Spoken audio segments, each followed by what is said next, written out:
आप देख रहे हैं देश लाइव, देश की आवाज। आप सब जानते हो कि सुप्रीम कोर्ट के सामने सरकार ने कहा कि नीट की एग्जाम में कोई धांधली नहीं, पेपर लीक नहीं हुआ। भारत सरकार ने, मंत्री ने कह दिया सब चंगासी। Deputy superintendent of police on oath affidavit पे सेशंस कोर्ट में कह रहे हैं कि किस तरह का ये स्कैम था। इन्वेस्टिगेशन के दौरान करोड़ों रुपए मिले हैं, ढेर सारे ब्लैंक चेक मिले हैं उन बच्चों के पेरेंट्स की ओर से जिन्होंने नीट की एग्जाम दी है। बिहार, उड़ीसा, महाराष्ट्र और कई राज्यों से जिनके साथ इनका सेटिंग हो गया, उनसे एडवांस पैसे लिए, एडवांस में ब्लैंक चेक लिया और उनको कहा गया कि आप जब नीट का एप्लीकेशन लिखो, उसमें लिखो कि हमें हमारा सेंटर जय जलाराम स्कूल गुजराती मीडियम ही चाहिए। माने आप समझ सकते हो कि गोधरा डिस्ट्रिक्ट में जहां एयरपोर्ट नहीं है सेंटर पे, वहां कोई उड़ीसा से, कोई बिहार से, कोई महाराष्ट्र से एग्जाम देने जा रहा है। क्यों जा रहा है? क्योंकि एक सेटिंग हुई। इस एफिडेविट की बातें मैं कर रहा हूं, हाँ, मैं मेरा नहीं कह रहा हूं, डीवाईएसपी के एफिडेविट बोल रहा हूं। वहां से लोग आए, सेटिंग ये थी कि आपके बच्चे को 100% मार्क्स मिला के मेडिकल में एडमिशन मिले, तब हम ये ब्लैंक चेक में पैसे भरेंगे। और कौन सी मेडिकल कॉलेज में आप जाते हो उसके रेट थे, इसलिए ब्लैंक चेक। और 10-10 लाख रुपए एडवांस लिए गए थे। माने एक ऐसा पेपर होता है जिसके अंदर आपको ऑप्शन मिले 4, देश का कैपिटल कौन सा शहर है करके 4 जगह दी होती है। तो आपको दिल्ली लिखना है तो उसके सामने एक स्क्वायर ब्लॉक होता है, उसमें आपको साई से उसको भर देना है। और ये ओएमआर सीट ऐसा होता है कि वो कंप्यूटर रिकॉग्नाइज करता है। फिर आपने एग्जाम दे दी, फिर कोई ह्यूमन इंटरवेंशन नहीं होगा, कंप्यूटर में वो पेपर डालेंगे, वो कंप्यूटर आपको मार्क्स दे देगा। वो ओएमआर सीट में कहा गया कि आपको जो चीज 100% आती वो लिखो, बाकी खाली छोड़ो। फिर क्या होता है कि आपने एग्जाम दे दी तो एक बैग में सील होते पेपर्स और उसका कुरियर करना होता है। ये एफिडेविट के हिसाब से, मैं नहीं कह रहा हूं, डीवाईएसपी कह रहा है इन्वेस्टिगेशन के बाद, कि यहां पे जिनका सेटिंग हुआ था उनके नंबर का लिस्ट था, वो पुलिस ने रिकवर किया। उसके सामने ब्राउन एंड रेड सर्कल किए थे कि इतने स्टूडेंट्स के पैसे आ गए हैं। उस स्टूडेंट्स के नाम के सामने जो एएमआर सीट का सीट नंबर था, वो पेपर निकाले।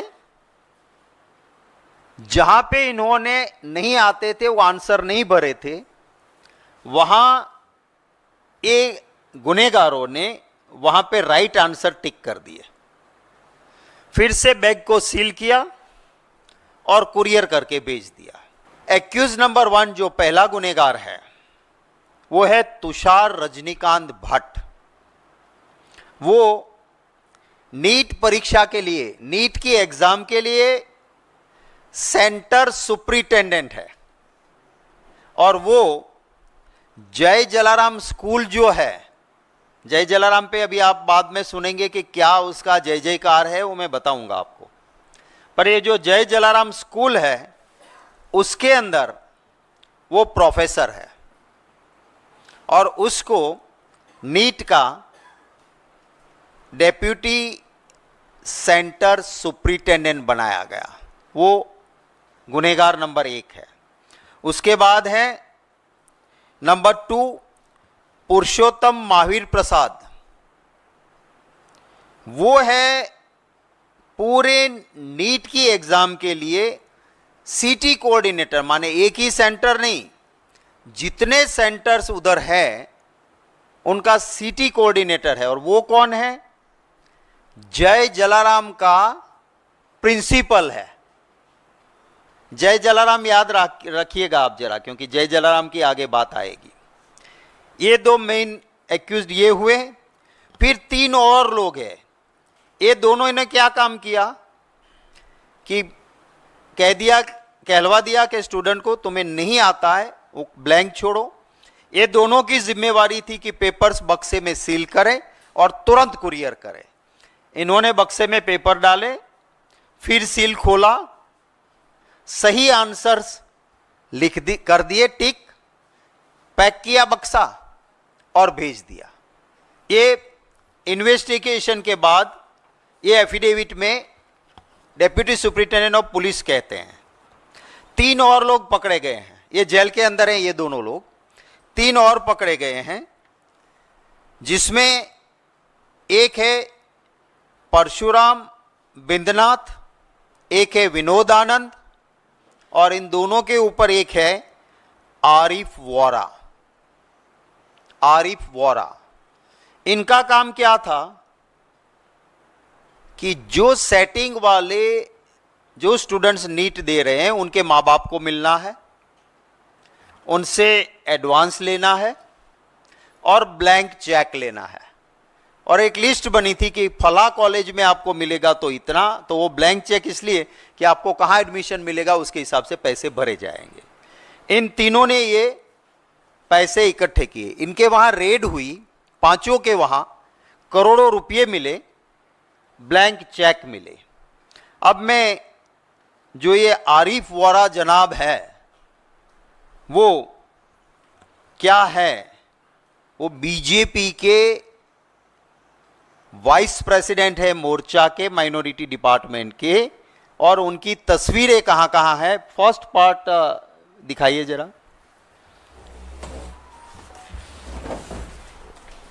ये जो अभी रोकिएगा इसको, ये सैफरन टोपी है जो, वो है गोधरा के एमएलए हैं, बीजेपी के लीडर है। और उनके साथ जो खड़े हैं वो अभी जो जेल में है और जो स्टूडेंट के पैसे लेके आ रहे थे, और बीजेपी के माइनॉरिटी डिपार्टमेंट के वाइस प्रेसिडेंट भाजपा के, ये आपको जनाब दिख रहे हैं। सेकंड लो,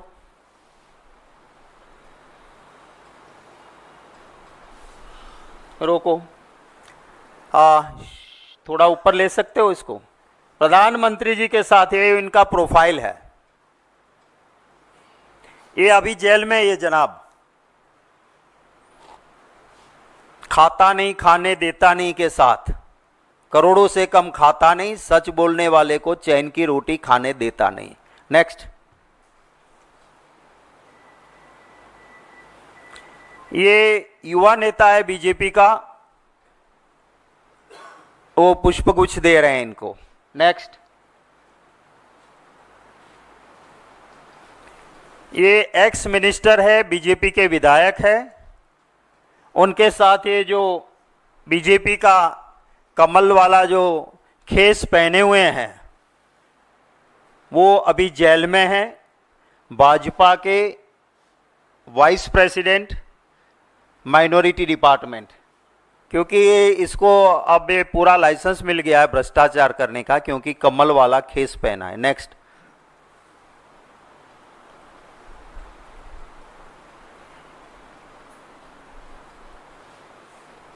ये बीजेपी के दफ्तर में इनका सम्मान किया जा रहा है, स्टेट दफ्तर में। रोक लो।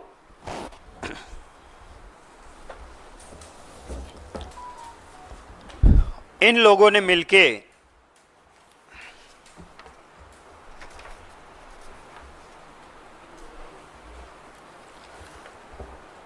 पेपर जिन लोगों से लिए पैसे लिए थे जिनको, उन सभी के पेपर्स निकाले और उसके अंदर टिक करके पूरा काम अपना करके 5 तारीख को ये हुआ था,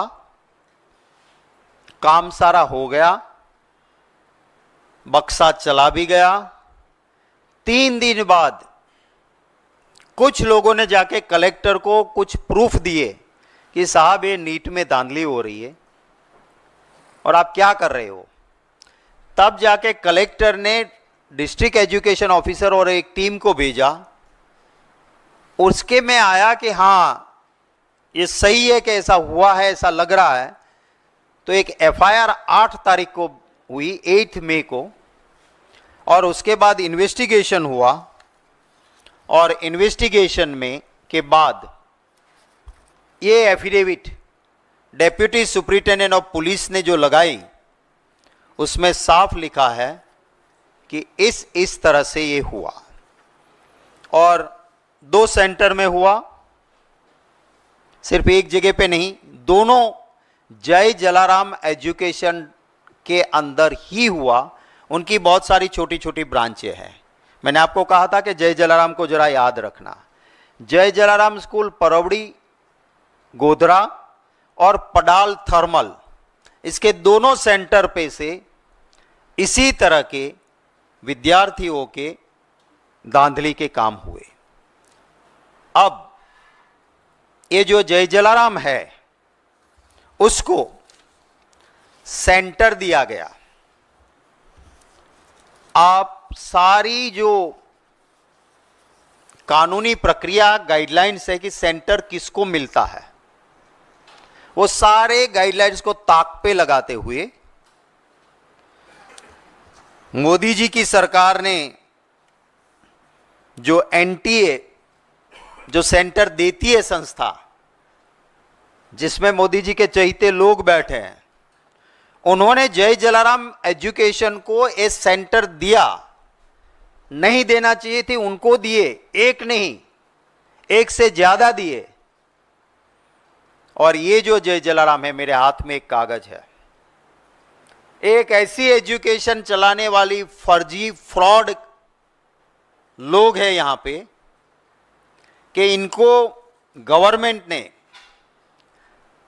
11 स्टैंडर्ड के लिए एक क्लास की मंजूरी दी थी, जिसमें ज्यादा से ज्यादा 66 स्टूडेंट रह सकते हैं। वहां उन्होंने 450 को दाखला दिया। फीस के गुजरात में कानून स्टैंडर्ड है, उससे ज्यादा ले लिए। हाईकोर्ट में पिटीशन हुई इनके खिलाफ और 35,28,000 का इसे दंड हुआ, पेनल्टी हुई। और ये कागज है जय जलाराम का, उसने लिख के दिया कि हां मेरी गलती थी और 35,28,000 का दंड यानी पेनल्टी मैं भर रहा हूं। ये कागज वो है। तो इस जय जलाराम को सेंटर क्यों मिला, ये आपको पता चल गया होगा। आप थोड़ा सा गूगल गुरु में जाएंगे तो भाजपा को डोनेशन देने वाले लोगों में आपको जय जलाराम एजुकेशन ट्रस्ट भाजपा को डोनेशन देने वाले लोगों में उस लिस्ट में मिल जाएगा। मैंने ढूंढ निकाला है, पर जहां जाओ पन्ने पन्ने पे जय जलाराम मिलता है। पैसे देते हैं भाजपा को। ये चाल चलन और चरित्र भारतीय जनता पार्टी का मैंने आपके सामने रखा है। पूरी तरह से जानकारी थी। 5 मई को एग्जाम हुई, 8 मई को कलेक्टर के पास पूरी डिटेल्स आई, कुछ सीसीटीवी फुटेज और चीजें भी मिली। सीसीटीवी फुटेज में मिला कि ये जो एक्यूज नंबर 1 और 2 जय जलाराम वाले हैं, जिनको बैग में सील करके कुरियर करना था, वो एक रेस्टोरेंट पे रुकते हैं। That is also part of this affidavit.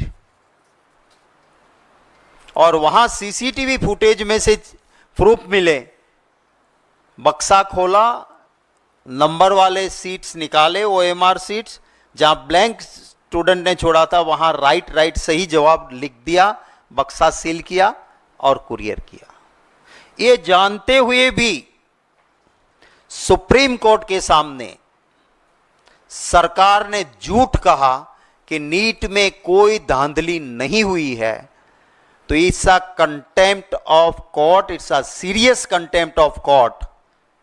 Honourable supreme court भी इसका जरूर संज्ञान लेगी, मैं मानता हूं। पर मेरा पहला सवाल यह है कि झूठ सरकार सुप्रीम कोर्ट के सामने क्यों बोली?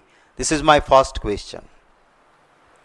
मेरा दूसरा सवाल है कि जहां पे भाजपा की ही सरकार है, ऐसे गुजरात में जब deputy superintendent of police on oath sessions court के सामने कहते हैं कि इस तरह से इस मॉडेस्ट ऑपरेटिव के साथ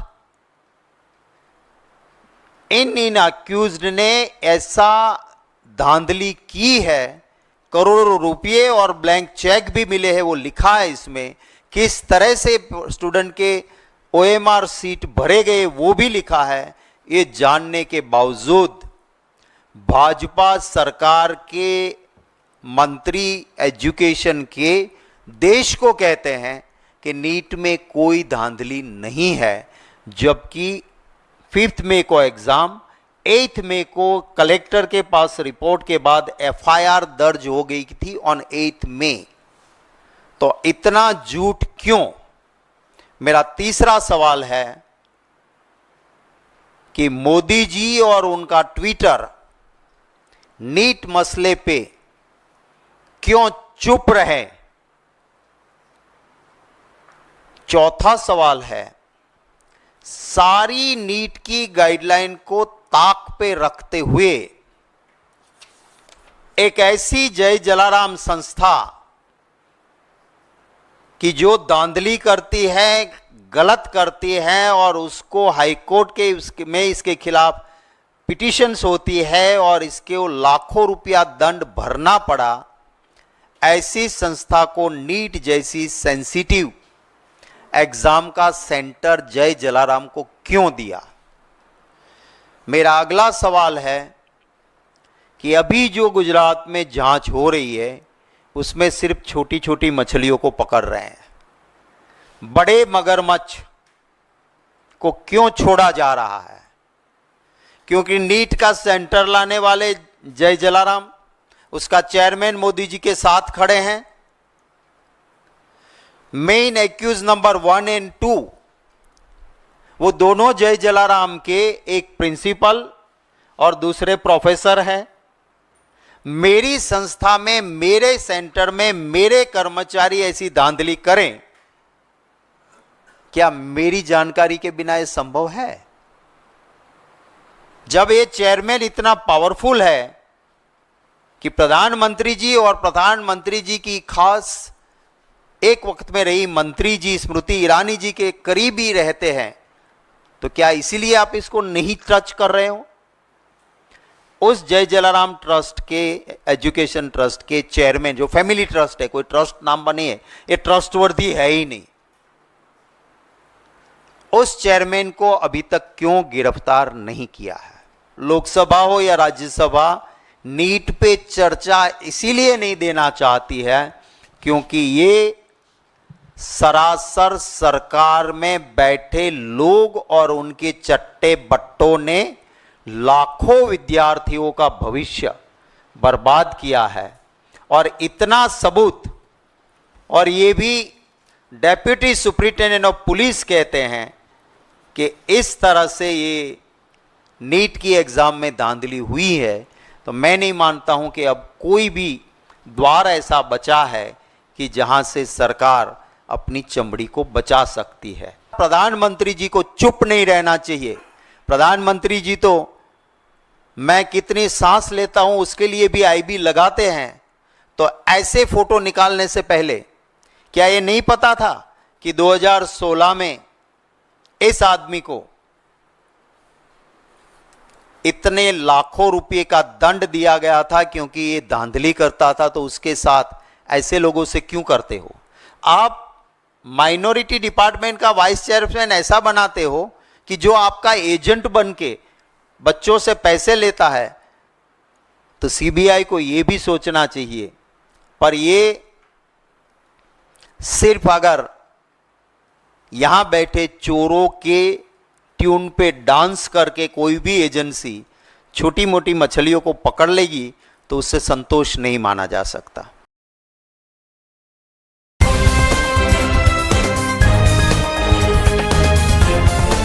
देश और दुनिया की तमाम छोटी और बड़ी खबरों के लिए हमारे चैनल को सब्सक्राइब करना न भूलें और बेल का बटन जरूर दबाएं।